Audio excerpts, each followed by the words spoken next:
कहानी की शुरुआत में एक बुजुर्ग आदमी एक लोहे का बक्सा लेकर एक कमरे में पहुंचा, जहां कुछ लोग नीले रंग की जैकेट्स पहने खड़े थे। उन्होंने उस डब्बे में एक डॉक्यूमेंट और एक प्लास्टिक की चाबी रखकर उसे बंद करके 200 साल का टाइमर लगा दिया। इसके बाद वो डब्बा मेयर को दे दिया गया और हर मेयर ऑफिस में अपना समय खत्म होने पर वो डब्बा अगले मेयर को दे देता। और जब उस टाइमर में सिर्फ 47 साल बचे थे, तब एक मेयर की बीच में ही मौत हो जाने की वजह से उस डब्बे के बारे में सभी भूल गए और वो यूं ही किसी कोने में पड़ा रह गया। 47 साल बाद दून नाम का एक लड़का अपने पिता लॉरिस के साथ एम्बर नाम के एक अंडरग्राउंड शहर में रहता था और आज वो अपनी ग्रेजुएशन के लिए तैयार हो रहा था। तभी पूरे शहर में एकदम से बिजली चली गई और ये देखते ही दून ने अपने पिता से कहा कि देखना ये शहर जल्द ही खत्म हो जाएगा और वो इसीलिए जल्द से जल्द जनरेटर तक पहुंचना चाहता है। उसी समय लीना नाम की एक लड़की भी अपनी दादी के घर से इसी ग्रेजुएशन सेरेमनी के लिए निकली। सेरेमनी में सबको मेयर के बैग से एक पर्ची उठानी थी जिसमें उनके लिए एक काम लिखा होगा और उन्हें जिंदगी भर इसी काम को करना होगा। दून को एक मैसेंजर का काम मिला और लीना को पाइप वर्कर का। पर सेरेमनी खत्म होने के बाद दून ने लीना से अपना काम बदलने की बात कही, जिसमें वो भी खुशी खुशी मान गई। अब दून अपने मकसद के एक कदम और पास था। लीना ने अपने काम के बारे में घर जाकर अपनी दादी को बताया और वहीं दून ने अपने पिता से इस बारे में बात की, जो उसे समझाने लगा कि कैसे वो अपने काम को अपने फायदे के लिए इस्तेमाल कर सकता है। दून के पिता एक इंजीनियर थे और वो अपने बनाए इलेक्ट्रिकल डिवाइसेस में ही लगे रहते थे। उधर लीना ने अपनी बहन को सुलाकर एक पेडल सेट को चलाना शुरू किया, जिससे थोड़ी सी बिजली बनाकर उसने अपने मरे हुए पिता की आवाज को सुना।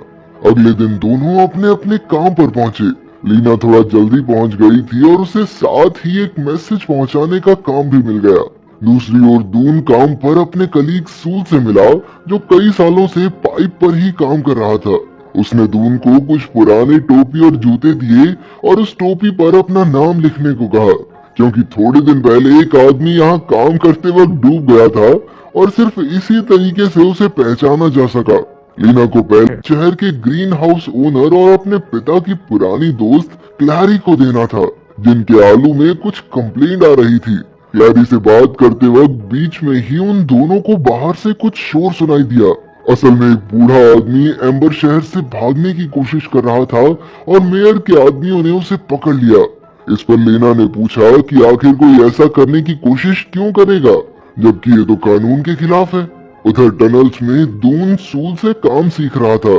सूल रास्ता देखने के लिए एक मैप का इस्तेमाल करता था, जिसे वो अपनी ऊपर वाली जेब में रखता। दून के मन में कई सवाल थे, लेकिन सूल सिर्फ उन्हीं का जवाब दे रहा था जो उसके काम से जुड़े हुए थे। काम के बीच में सूल की आंख लग गई और ये मौका मिलते ही दून ने उसकी जेब से वो मैप निकाला और वो जनरेटर की तलाश में निकल गया। इस दौरान उसे एक ऐसी टनल मिली जो मैप पर थी ही नहीं। वो उसमें घुस गया और आगे जाकर उसे कमरा नंबर 351 दिखा, जिस पर ताला लगा हुआ था। वहां से वापस आते वक्त दून को रस्सी पर लटका हुआ एक हुक दिखा और वो चुपचाप उसे फॉलो करते हुए ऊपर चढ़ गया।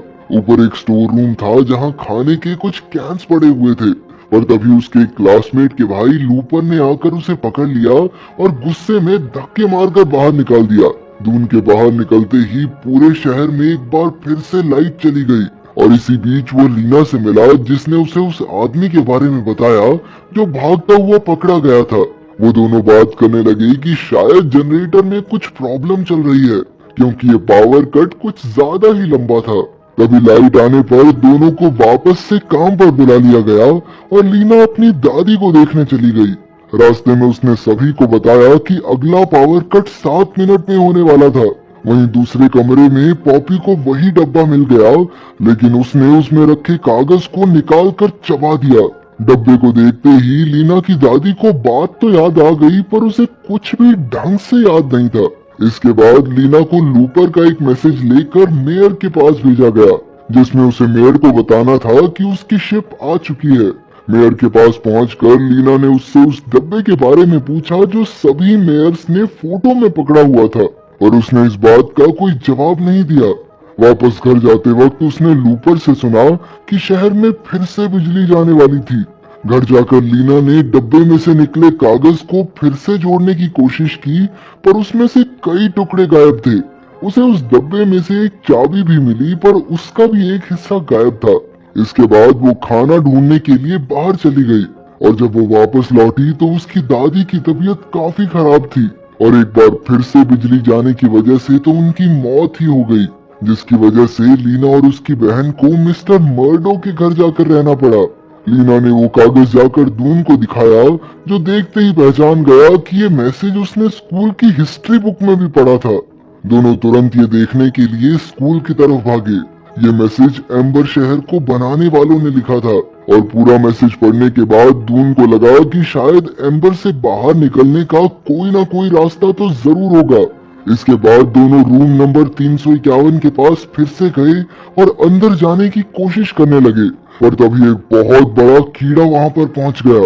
दोनों की किस्मत अच्छी थी कि किसी तरह वहां से बच निकले। इसके बाद लीना ये सोचने लग गई कि आखिर उसके पिता कैसे डूब सकते हैं, जबकि एम्बर शहर में तो इतना पानी है ही नहीं। फिर क्लैरी ने उसे बताया कि उसके पिता को लगता था कि एम्बर शहर खत्म होने वाला है, इसीलिए वो एक सुरंग बनाकर वहां से निकलना चाहते थे, पर उन्होंने गलती से नदी में छेद कर दिया, जिस वजह से वो डूब गए, पर उनके साथ के कुछ लोग भागने में कामयाब रहे। उधर जब मेयर स्पीच दे रहा था तो लीना उस कागज को जोड़ने में लगी थी। तभी लिजी वहां से गुजर रही थी, जो पैर फिसलने पर नीचे गिर गई। उसने अपने हाथ में कुछ पाइनएप्पल जूस के कैंस भी पकड़े हुए थे, और वो भी नीचे गिर गए। लेकिन इन कैंस को तो बहुत सालों से एम्बर शहर में किसी ने नहीं देखा था। लीना के सवाल करने पर उसने बताया कि ये सब उसे लूपर ने दिया था, क्योंकि वो उसे पसंद करता है। ये बात लीना ने दून को बताई, और दोनों को शक होने लगा कि शायद लूपर और रूम नंबर 351 में कुछ तो रिश्ता है। वो दोनों फिर से वहां पहुंचे और इस बार अंदर जाने में कामयाब हो गए। अंदर जाने पर उसे मेयर दिखा, जो एक कुर्सी पर सो रहा था, और उसके हाथ में खाने के कैंस थे। ऐसा लग रहा था कि मेयर ने खाने की तंगी का हल ढूंढ लिया हो, लेकिन सिर्फ अपने लिए। घर वापस जाने पर लीना ने फिर से कुछ पैडल मारकर थोड़ी लाइट पैदा की और अपने पिता की आवाज सुनी, पर इस बार वहां दून भी मौजूद था, जिसने जब ध्यान से सुना तो उसे रिकॉर्डिंग में अपने बाप की आवाज भी सुनाई दी। ये सुनते ही वो तुरंत अपने पिता से बात करने के लिए भागा। घर पहुंचकर उसने अपने पिता पर आरोप लगाया कि उसके पिता ने एम्बर से भागने की कोशिश की थी, लेकिन उसे उन्होंने आज तक कुछ नहीं बताया। इस पर उसके पिता ने जवाब दिया कि इस कोशिश में उसके सभी दोस्त मारे गए थे, और वो बिल्कुल नहीं चाहता कि उसके बेटे का भी कुछ ऐसा ही हाल हो। पर दून ने जवाब दिया कि वो अंधेरे में तीर नहीं चला रहा, उसके पास यहाँ से बाहर निकलने का फुल प्रूफ प्लान है। उधर लीना ने मेयर के असिस्टेंट को जाकर सब कुछ बता दिया कि कैसे मेयर ने अपने लिए तो खूब सारा खाना रखा हुआ है, जबकि आम जनता भूखमरी का शिकार हो रही है। उसने पहले तो लीना का शुक्रिया अदा किया, लेकिन फिर बाद में जबरदस्ती खींचकर मेयर के पास ले गया। वो लीना को गिरफ्तार करने ही वाले थे कि एक बार फिर से बिजली चली गई, और मौका मिलते ही लीना मेयर की जेब से वो चाबी लेकर भाग गई, जिसका आधा हिस्सा उसके डब्बे में मौजूद था। मेयर को इस बात से कुछ खास फर्क नहीं पड़ा, क्योंकि वो तो उस चाबी का इस्तेमाल सिर्फ अपने दांत साफ करने के लिए करता था। बिजली वापस आने पर मेयर ने अपने आदमियों को दून और लीना को अरेस्ट करने के लिए भेज दिया, पर दून अपने पिता की मदद से वहां से भागने में कामयाब हो गया। दूसरी ओर क्लैरी ने लीना को ग्रीन हाउस में ही एक सीक्रेट कमरे में छिपा दिया, और कुछ ही देर में दून भी वहां पहुंच गया। कमरे में जाकर दून को अपने पिता की बनाई हुई एक मशीन दिखाई दी, और दोनों ने उस पर बैठकर एक सुरंग बनाते हुए भागने का फैसला किया। लीना ने दून को मेयर के पास से चुराई हुई चाबी दिखाई, और फिर उसने बक्से से दूसरा हिस्सा निकालकर दोनों को जोड़कर चाबी को पूरा किया। इसके बाद उन्होंने चुपके से लीना की छोटी बहन पॉपी को भी अपने साथ ले लिया, और फिर वो पाइपिंग सिस्टम के कंट्रोल रूम में पहुंचे। दून ने एम्बर से बाहर निकलने में सून की मदद मांगी, पर उसने ये कहकर मदद करने से मना कर दिया कि ये उसका काम नहीं है, और उनके पास मौजूद नक्शे की मदद से उन्होंने एक ऐसा सिस्टम चालू कर दिया जिससे वहां पर रखे लॉकर्स बोट बन गए और एक एक करके खुद ब खुद नदी में जाने लगे। पानी का बहाव सीधा जाकर एक बहुत बड़े लोहे के पहिए से टकरा रहा था और पानी में गिरा पहला लॉकर तो उससे टकराते ही चकनाचूर हो गया। इसके बाद कागज पर लिखी जानकारी से वो दोनों ऊपर के कंट्रोल रूम में पहुंचे, जहां उन्होंने उस चाबी की मदद से पानी के लेवल को बढ़ा दिया ताकि वो उस पहिए से टकराए ना बल्कि उसके ऊपर से होके गुजर जाएं। लेकिन ऐसा करते हुए एक लीवर बीच में ही जाम हो गया। सूल समझ चुका था कि शायद ये बच्चे सही रास्ते पर हैं और अगर ये बाहर निकलने में कामयाब रहे तो इसका मतलब ये होगा कि बाकी लोगों की जान भी बच सकती है।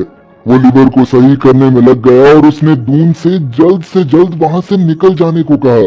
वहां से जाते हुए दून फिसलकर नीचे गिरने ही वाला था कि सूल ने उसे बचा लिया। इसके बाद वो पॉपी और लीना के पास बोट में पहुंचा। पानी का लेवल अभी भी थोड़ा नीचे था, पर आखिरी मिनट पर सूल ने पूरी जान लगाकर लीवर को ऐसे घुमाया कि एक बड़ी लहर उन्हें उठाकर अपने साथ ही ले गई। दूसरी ओर पानी अब शहर की पाइप से बाहर निकलने लगा था। ये सब देखकर मेयर डर गया और वहां से भागकर अपने कमरे की तरफ जाने लगा।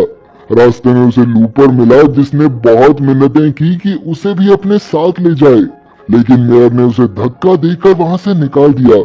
कमरे में पहुंचकर जब मेयर को लग रहा था कि अब वो पूरी तरह सुरक्षित है, तभी अचानक एक बहुत बड़े कीड़े ने उस पर हमला कर दिया।